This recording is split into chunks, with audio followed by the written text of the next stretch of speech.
August পর্যন্ত বাংলাদেশের সাথে আইএমএফের প্রোগ্রামে নেট ইন্টারন্যাশনাল রিজার্ভে যে টার্গেট ছিল সেটা কোনোদিনও অ্যাচিভ করতে পারে না, একবারও পারে না, কোনো কোয়ার্টারেই পারে না।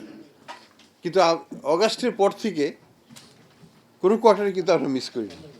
আমরা আমরা সবগুলোই পারফরমেন্স মানে এটাকে এক্সিড করেছি এবং অ্যাচিভ করতে পেরেছি, কোনোটাতেই মিসড হয় না। ইভেন নট বিফোর, মানে আমরা টাকা আইএমএফের টাকা পাওয়ার আগেও কিন্তু এটা মিসড হয়নি। তো এটা একটা বড় উল্লেখযোগ্য দিক বলবো। 2 নম্বর যেটা আমি বলবো যে monetary policy in it self is not, একটা কিন্তু এককভাবে সব কিছু ডেলিভার করতে পারে না।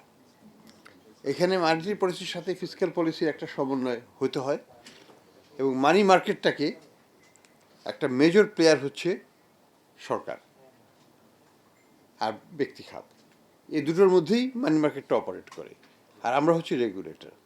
তো সরকার যদি কম নেয় টাকা বেশি থাকবে মানি মার্কেটে, সরকার যদি বেশি দেয় মানি মার্কেটে টাকা কম থাকবে। আপনারা যদি একটা টেবিল দেখেন, এই টেবিলটা একটু করেন, এই যে টেবিলটা শেষের দিকে মানি অ্যান্ড ক্রেডিট প্রজেকশন, এখানে দেখুন আমরা কিন্তু ব্রড মানি, যেটা আমাদের ডেপুটি গভর্নর সাহেব বলেন, ব্রড মানিতে আমরা কিন্তু এক্সিড করতে যাচ্ছি আগের চাইতে। অর্থাৎ মনিটারি পলিসি কিন্তু is not that tight anymore. আমাদের যেটা লক্ষ্য ছিল 8.5, সেটা এখন 11.5 আমরা মনে করছি এটা হবে। 11% হয়ে গেছে মনে হয়, 9.6 10 হয়ে গেছে প্রায়। তো এটা হবে, আরও 4 মাস আছে এবং আমাদের রিজার্ভের যে টার্গেট আমরা দেখতেছি, রিজার্ভ যেভাবে বাড়ছে তাতে এটা হবে, বেশি হতে পারে। আচ্ছা, এখানে যে জিনিসটা আমি হাইলাইট করবো সেটা হচ্ছে, আপনারা দেখেন ডোমেস্টিক ক্রেডিট এক্সপ্যানশন 11.5%, এটা তো কম নয়। আমাদের ক্রেডিট তো বেড়েছে, টোটাল ক্রেডিট তো বেড়েছে। সমস্যাটা কোথায়? সমস্যাটা হচ্ছে যে সরকার একটু বেশি নিয়ে ফেলেছে। টাকা তো বাড়ছে ঠিকই, কিন্তু সেখান থেকে যদি সরকার বেশি নিয়ে নেয় তাহলে ব্যক্তি খাতের জন্য কম থাকবে। তো ইস্যুটা হয়েছে যে সরকারের নেওয়ার কথা ছিল 18, সরকার নিয়েছে 21.6।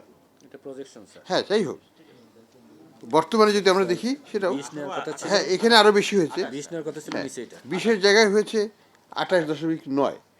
এটা হচ্ছে ডিসেম্বর পর্যন্ত, এবং এটা একই ট্রেন্ড কিন্তু বজায় থাকবে আগামীতেও। সরকারের পরিমাণ বাড়বে, বেশি হবে প্রজেকশনের চাইতে। অর্থাৎ সরকার যেটুকু বেশি নিচ্ছে সেটা কিন্তু ব্যক্তি খাত থেকে আসতেছে। আমার তো প্লেয়ার তো দুজন, সরকার এবং বেসরকারি খাত, সরকারি খাত বেসরকারি খাত। তো সেই জন্য এখানে একটা সমন্বয়ের প্রয়োজন আছে। সরকার যদি আরও বেশি নিতে থাকে তাহলে মনিটারি ম্যানেজমেন্টটা ডিফিকাল্ট হবে, স্ট্রেসটা বাড়বে, ইন্টারেস্ট রেট কমবে না বা কমবে। এটাকে আমাদেরকে বুঝতে হবে, যেটাকে আমরা অর্থনীতি বলি ক্রাউডিং আউট। অর্থাৎ সরকার খেয়ে ফেললে অন্যদের জন্য কম খাবার থাকবে প্লেটে। খাবার কিন্তু পর্যাপ্ত আছে, কিন্তু কে খেলো সেটার উপর ডিপেন্ড করবে। কাজে আমরা যখন শুধু ফোকাস করি যে প্রাইভেট সেক্টর কম পেলো, প্রাইভেট সেক্টর, এটা আমাকে অ্যারিথমেটিক করে বুঝতে হবে। শুধুমাত্র বললে হবে না যে প্রাইভেট সেক্টরের অ্যাপেটাইট নাই, প্রাইভেট সেক্টরের মুখ নাই।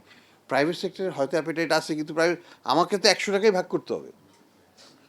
আমি তো 100 টাকার জায়গায় 150 টাকা পাবো না। তো এখানে সমস্যাটা হচ্ছে ডিস্ট্রিবিউশনের ইস্যু। সরকার যদি বেশি নিয়ে নেয় প্রাইভেট সেক্টরের গ্রোথটা কম হবে স্বাভাবিকভাবে, এবং সেটাই হচ্ছে এখানে। তো সেই কারণে যদিও প্রাইভেট সেক্টরের ক্রেডিট গ্রোথ আমরা মনে করছি আশাবাদী যে হয়তো একটু বাড়বে প্রোগ্রামের চাইতে, কিন্তু এটা আরও অনেক বেশি বাড়তে পারতো যদি সরকারের বরোয়িংটা একটু কম হতো। এখানে আমার সরকারেরও হাত বাঁধা, রাজস্ব পরিমাণ কম বা রাজস্বের প্রবৃদ্ধিটা কম, ফলে সেখানে ব্যয়ের চাপটা অনেক বেশি।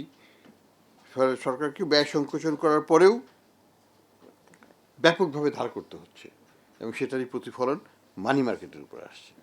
কাজে আমাকে এইটা সেভাবে আমরা অনেক কথাই বলা হয় যে ইন্টারেস্ট রেটটা কি এখন কমানোর সময় এসছে কিনা। এটা একটা ডিবেটেবল ইস্যু, এখানে অবশ্যই মত পার্থক্য থাকতে পারে।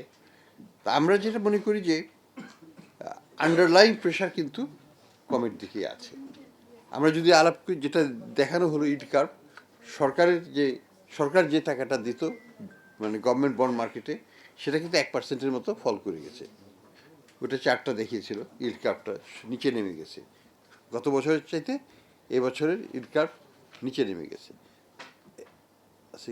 এই যে দেখো পরিষ্কারভাবে এখানে সুস্পষ্ট যে সবুজটা হচ্ছে নিচে।